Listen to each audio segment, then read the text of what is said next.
Brothers and sisters, I have an important message for you from the Lord. 4,000 years ago, God called a man, Abram.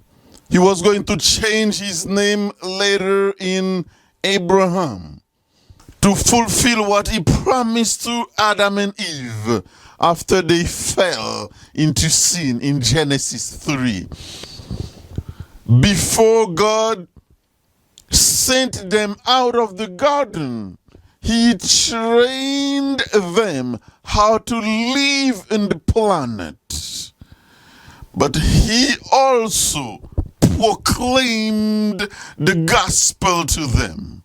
A male individual born from a woman is going to come and redeem everything you just lost here because of your disobedience. That male individual will crush Satan's head. In Genesis 3:15, Adam and Eve knew that Satan would die. They left the garden preaching that gospel.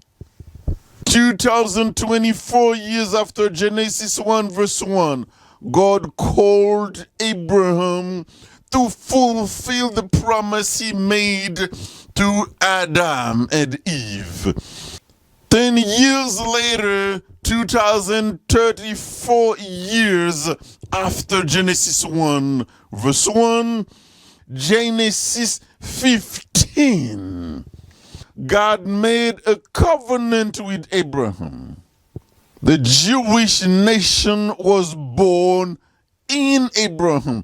God gave them the land, told Abraham about the 400 years in Egypt, but they would return. The Jews appeared on the arena of history in Genesis 15, and we were 2034 years after Genesis 1 verse 1. Abraham begot Isaac, Isaac begot Jacob, Jacob begot the 12 sons who would become the 12th tribe of Israel. After the time in Egypt, they returned to the promised land. But they sinned so badly against the Lord that first of all, 10 of the tribe departed into captivity, never to return. Israel survived through the tribe of Judah and Benjamin, with the Levite in charge of the worship. They as well sinned so bad that Babylon deported them into captivity for 70 years.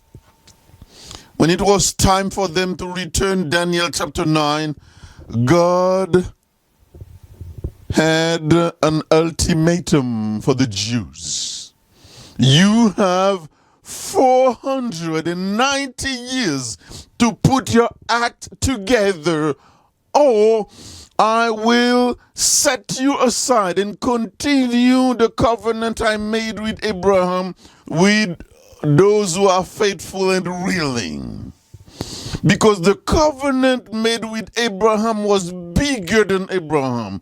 It was a promise God made to Adam and Eve to put an end to sin, to redeem humanity, to kill Satan. So that covenant, God will respect that.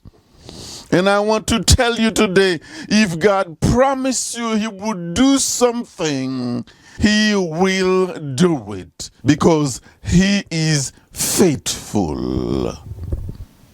The year 34 AD, before Stephen, the 490 years God assigned to Israel ended, and the nation was called to render account. Unfortunately, the Jews got frustrated and stoned Stephen. Officially, by stoning Stephen, the Jews turned back to the Lord, and the Lord accepted the rejection, and the gospel was turned into the Gentiles. The year was 34 AD. So my question for you, 2034 years after Genesis 1 verse 1, the Jewish nation appeared on the arena of history. The year 34 AD, God rejected them exactly after 2,000 years. And do I need to remind you that the gospel was turned into the Gentiles in the year 34 AD?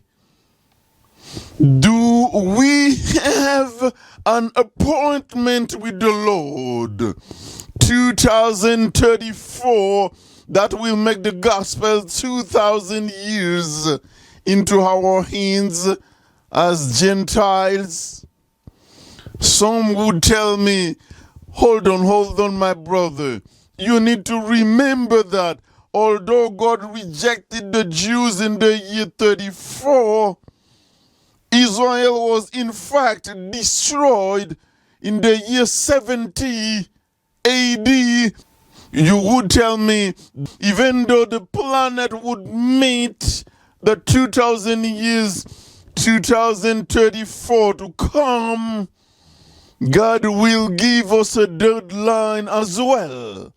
I respect that. I said, that's good. You studying.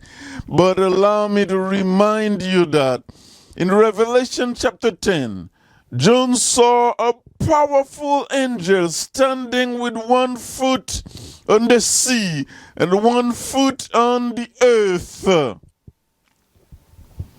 If you want to have a better understanding, the sea in the earth in Revelation 10, go to Revelation 13, where you will see one beast rising up out of the sea and another beast rising up out of the earth. You will have a better understanding of the sea in the earth in Revelation 10. Let's go back to our train of thought. That angel swore by the Lord who created everything that there will be no delay. Our generation will have no delay. But in the day of the 7th trumpet, God will put an end to everything. I invite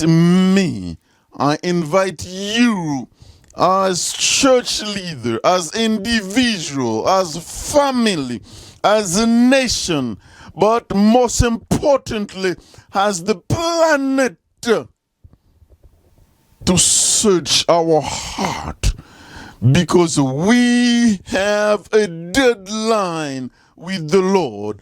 In the same way Jesus asked the disciples, why can't you watch with me?